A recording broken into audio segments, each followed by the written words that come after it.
Hello everybody, welcome back for one of our last sections of the quadratic equations chapter. Alright, today we're going to be looking at the quadratic formula, and then our next set of notes is actually going to be reviewing everything. So this is your last set of notes that's completely new material. Alright, and I like this section a lot because it's nice and neat and clean, and it's a lot of simply just plugging and chugging, if you know what you're doing. Okay, so far during this chapter, we've looked at quadratic equations and how to solve them using factoring. We've looked at how to solve them using the square root property, and we've also used them, solve for them by completing the square. And we're going to look at the last method, which is using the quadratic formula. What is the quadratic formula? Well, the quadratic formula is right up here, and I strongly suggest that you memorize that formula because you will use it in all your future math classes. So what is the quadratic formula?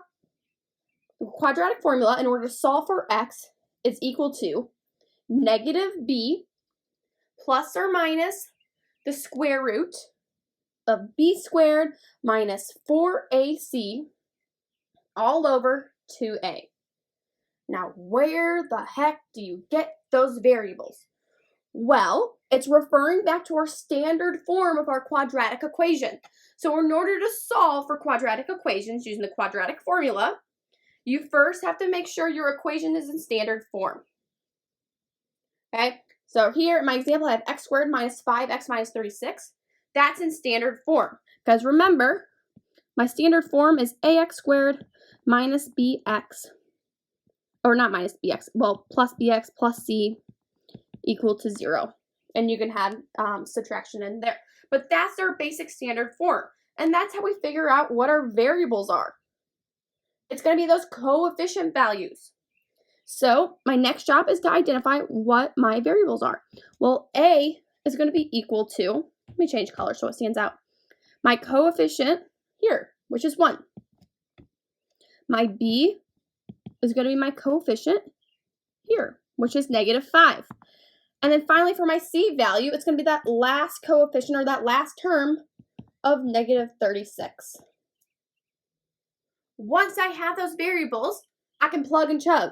So x is going to be equal to minus b, which is negative 5, plus or minus the square root of b squared, which is negative 5 squared, minus 4 times a, which is 1, times c, which is negative 36, all over 2 times a, which is 1. Woo! And your last step is to simplify. You will simplify that down and solve for x. That's why I kind of like the quadratic formula, because once you identify your variables, you're just plugging and chugging in your calculator. Okay? Before we move on and solve for x, I told y'all in the agenda video I was singing a little song. How in the heck do we remember this equation? Well, over the years, teachers have created little songs on how to memorize it. And for me, when I was in school, to memorize the quadratic formula, we would listen, we would sing it to the tune of Row, Row, Row Your Boat. And honestly, to this day, I still remember the quadratic equation due to that song. So here we go. X equals minus b plus or minus the square root of b squared minus 4ac all over 2a. And if you sing that a couple of times over and over, you won't need to look up the problem each and every time. It gets stuck in your head. Okay, so honestly, anytime when I approach any of these problems, I sing that in my head and I set up my equation. And now that we have our equation set up, it's time to simplify.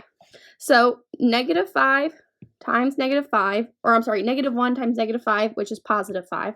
So I have positive 5 plus or minus the square root of what's 5 squared, or negative 5 squared, which is 25, minus 4 times 1 times negative 36 gives me negative 144, but that, so I have a minus and a negative, so it'll be positive 144 all over 2 times 1, which is 2. Okay, what's 25 plus 144? That's 169. So I have 5 plus or minus the square root of 169 all over 2. The square root of 169 is 13.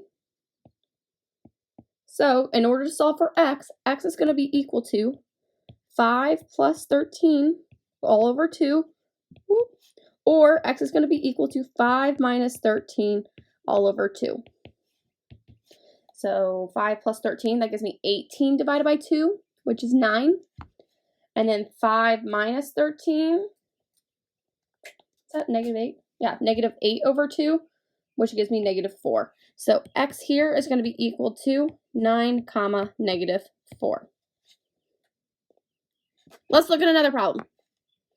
I don't know why that says example 4. Obviously, I did not update that. All right, I want to solve this problem using the quadratic equation. I'm given the equation of 2x plus 7x plus 3 is equal to 12. My first step is going to be able to get that into standard form. So I'm going to subtract that 12 over,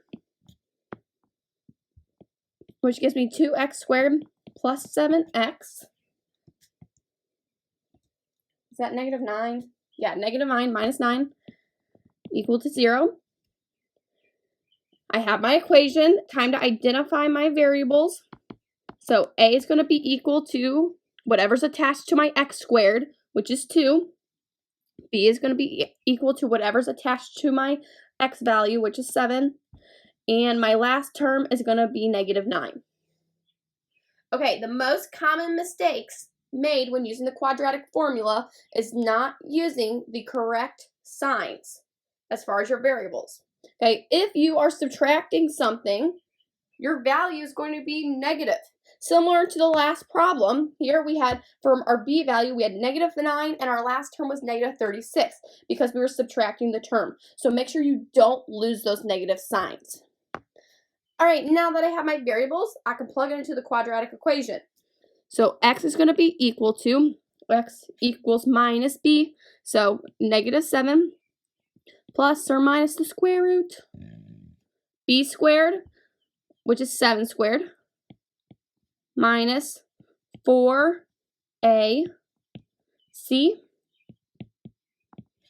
all over 2 times a. All right, time to simplify.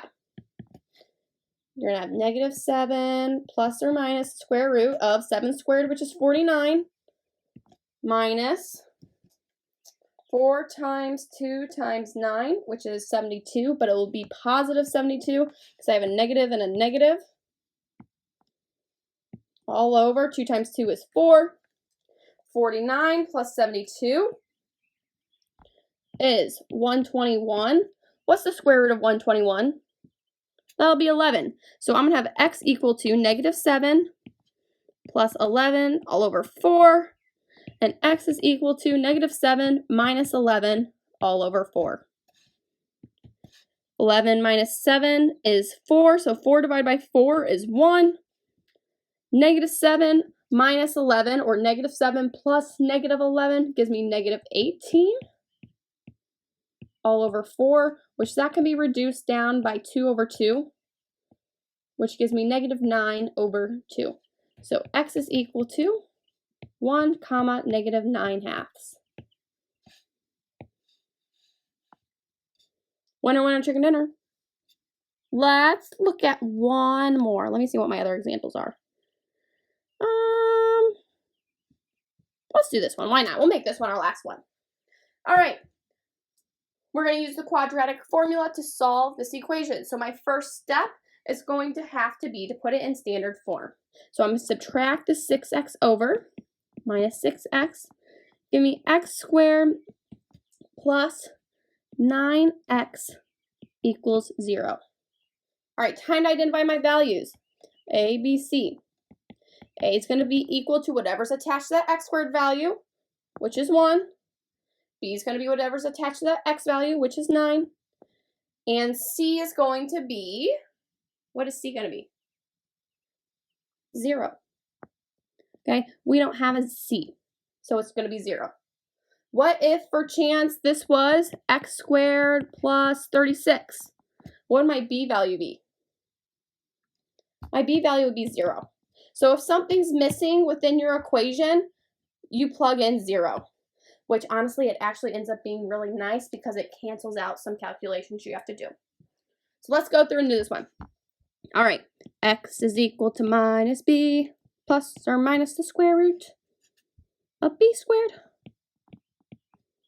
minus 4ac